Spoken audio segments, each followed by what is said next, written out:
Mwali wangu, unapokuwa ndani na mumeo kuwa na vituko kama nyumba ndogo, kama kaba anayemaliza ufundi ili apate kumchuna vizuri mume wa mtu.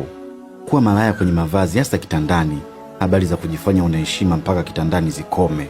Upo Tabia kumvalia mavazi marefu na mazito ukiwa na mumeo ndani ikome.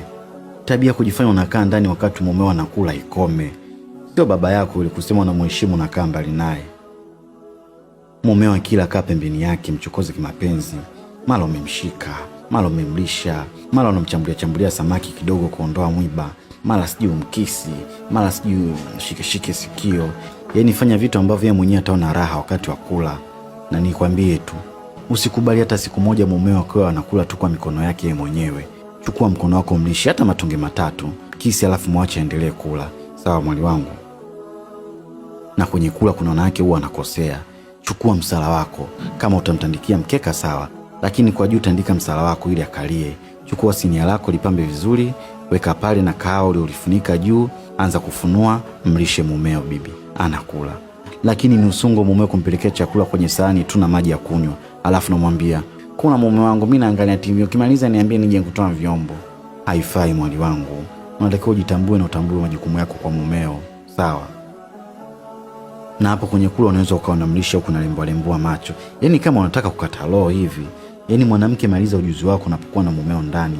Kama nje anatekwa kwa vitu hivyo, kwa nini wewe mke usifanye ili yako ya kuendea vizuri? Eti mwali wangu, unatakiwa uishi na mumeo kiubunifu na sio mazoea. Ukileta mazoea tu kwenye ndoa, basi ujue umetengeneza mdudu mbaya kwenye ndoa yako. Kila siku unatakiwa uwe na mbinu mpya. Ukifanya hivyo, katu hawezi kukinai penzi lako. Unaposikia fulani mumewe kamkamata apinduki kwake, wewe unafikiri kamkamata kwa kitu gani? Ni mahaba bibi, upo Mahaba ya mapenzi motomoto ndio uchawi unaotumika kwa mume.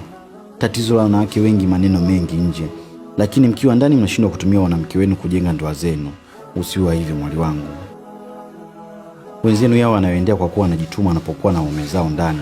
Mwanamke unatakiwa ukiwa ndani mdomo uache kuongea maneno yasiyo na maana. Kuna maneno machache mazuri na laini ya kumsisimua mumeo, maneno ya kumchanganya akili yake. Ikiwezekana weka na matendo mazuri, utundu mwingi.